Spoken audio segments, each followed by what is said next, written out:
You're going to try to make the putt. Wherever you think you're going to make it.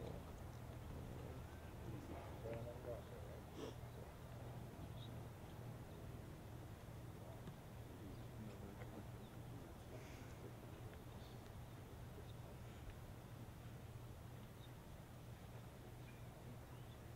Do the right procedure walking in?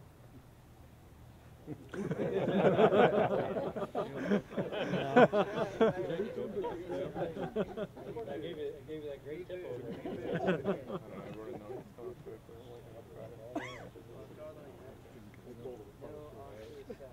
There you go.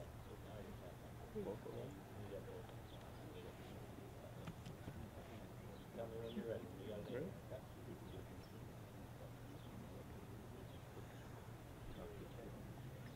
Okay. How do you do? Leave it. Can you hold the string right there? Slow it? Yeah, perfect. All right, now, this is perfect non-linear putt. So, if you look at the distance from the string to the crosshair, and the distance from the crosshair to the hole, see how it's almost the same distance? So, this distance here is about right there to there, and that distance there, pretty close to the same, right? So, what you'll see in a non-linear putter is he tried to aim it at the crosshair, but in his mind, he sees a curve. So the crosshair basically is the ending point, not the starting point. Does that make sense?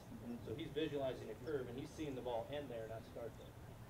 So when you get a nonlinear putter, he's trying to aim it here. And I remember his other putty, the other putty was aiming left. So it even proves it more. So he's seeing a curve, and he's seeing the ball actually end here as opposed to start here. A linear putter, he would have gone right to the crosshair. All right, so he's seeing an arc where the ball actually is coming out here and finishing here as opposed to starting here and going into the hole. All right, so nonlinear putters, what do you think would be good for nonlinear putters? So they see curves, so you think having a line on the putter would be good for them or not? No. You think aiming their label on their ball would be good? No. You think picking a spot along the line would be good? No. Big several points. So what I would do with him, since we know he's nonlinear, as I would tell him, you're not going to use a line on your putter. You're not going to line the ball up. Basically what you're going to do is you're going to set the putter down and you're going to visualize where you want the ball to enter the hole. You got that little yellow.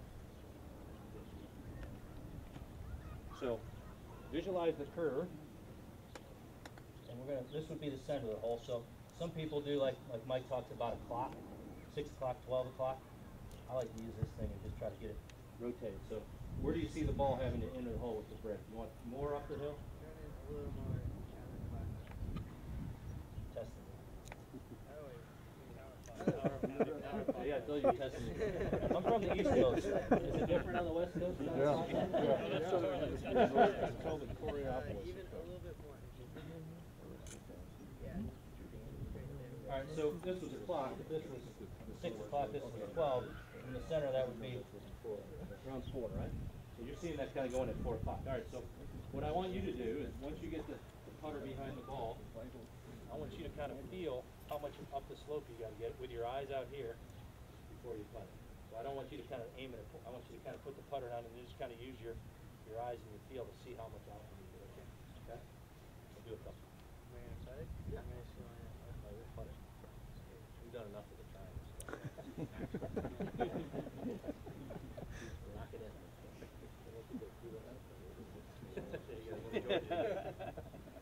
All right, so use your sense of feel and get up the hill. See the ball, whatever arc it needs to go into the hole at that point.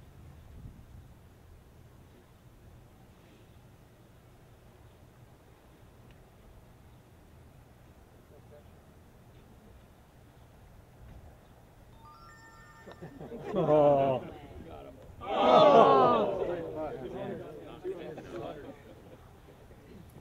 Section made $400. Phone ring. Where did that go to Bill? Zara get that. All right, pretty good putt, wasn't it? Almost. Okay, try again. So you see how I'm trying to get him to visualize the arc and see the ball going to the hole. It's about 80% are nonlinear to 80-20, it's about 80-20. Just how they, whether you see a straight line or a curve. Just whether they see curves or straight lines. Todd. 80% are non-linear, 20% are linear. Well, I'm not going to say that. I'm not going to say myself. Can you change? I mean, can you learn the other way? I think if somebody was really, really off, you know, you could visualize the arc and then kind of aim it. Mike says you get crossed up, but I've seen people that they just feel secure when they have their line aimed there. Mike would say no. Mike would say ultimately you'll never putt your best doing that. Doesn't Mike teach arc it on everything? A little hard. Yeah. How difficult is it for a person that is non-linear on a straight line? I think because there is no arc. What do they say? Well, you just see it straight. I don't know. That guy's screwed. He can't. You need breaking putts to make them? Actually, I put a lot better than what they say. Yeah. You do better when you can kind of visualize and not pick a spot. I like to see curves.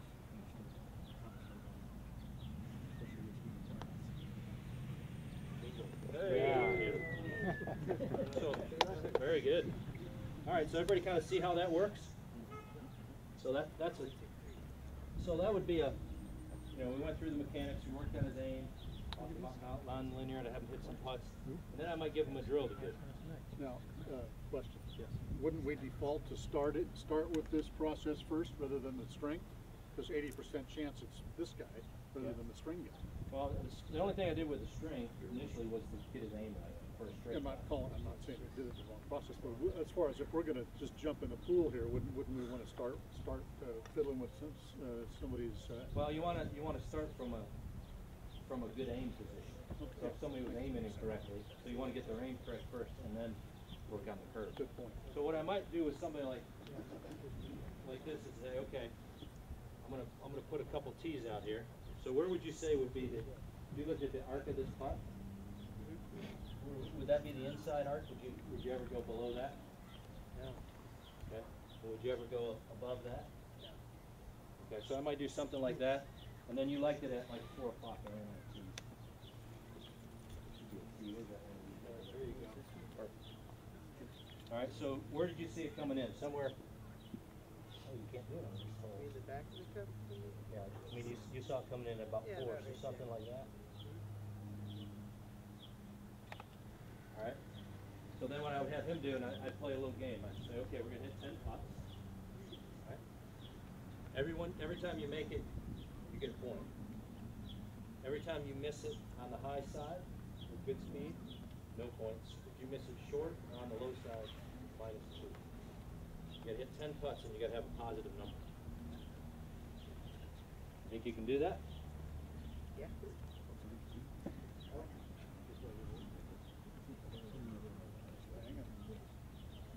If they go more than I should throw this in there. If they go more than a club length pass, you lose one. It goes on the high side. So what is this teaching them to do?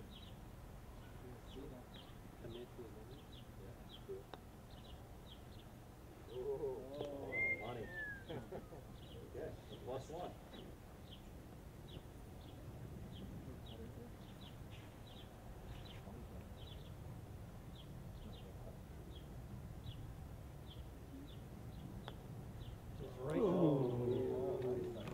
-1.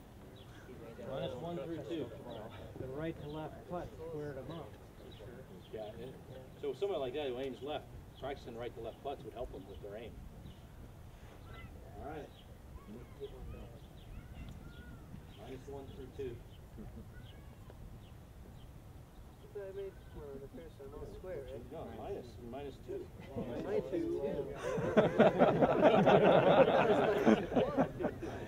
Change the game as he goes.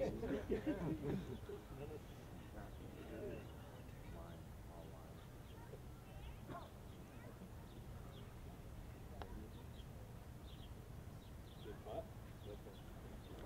-1 through 3. You want to get a point. You get enough high side.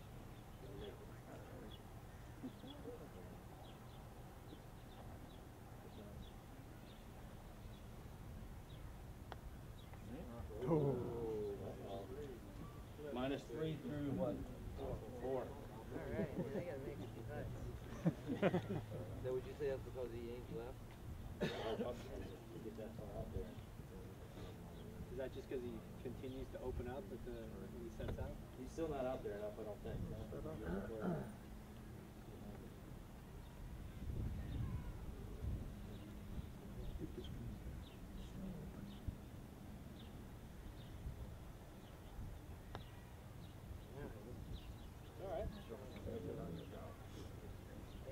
But you can see how all of a sudden now, intensity, he's having to focus. If you just let him hit putts through the gate, there wouldn't be any pressure. Now he knows he's got to hit it out there, he's got to hit a quality putt, he's got to focus on every one of them. I want him to feel that pressure. So some of it might be that he feels like he's so far right that he feels like he has to pull it back, he's not quite trusting his aim yet.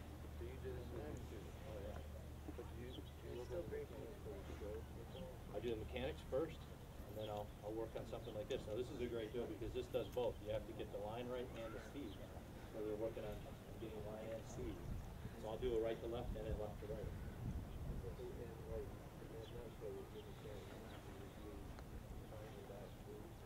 Whatever I'm working with him on, for him we just worked on setup. If I'm working on path or whatever, I want him just trying to feel it going through there. If they have a thought, that's fine, but I wouldn't want him over just thinking about a lot of different stuff. I want him to be trying to go through there. Does that make sense?